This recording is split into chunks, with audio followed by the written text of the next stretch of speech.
আমি ব্রাহ্মণের সন্তান, 12 মাসে 13 পূজা করেছি। 33 কোটি দেবদেবী, তুলসীর গাছের তলায় আরো আছে 64 কোটি ভগবান।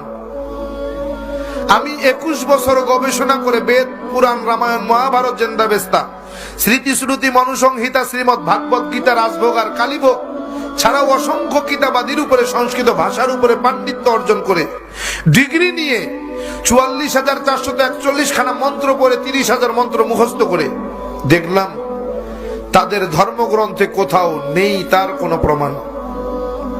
একটা প্রমাণ যদি কেউ দেখাতে পারে যে মূর্তির পূজা তাদের কোন ধর্মগ্রন্থে আছে, আমি তার গোলামি করব।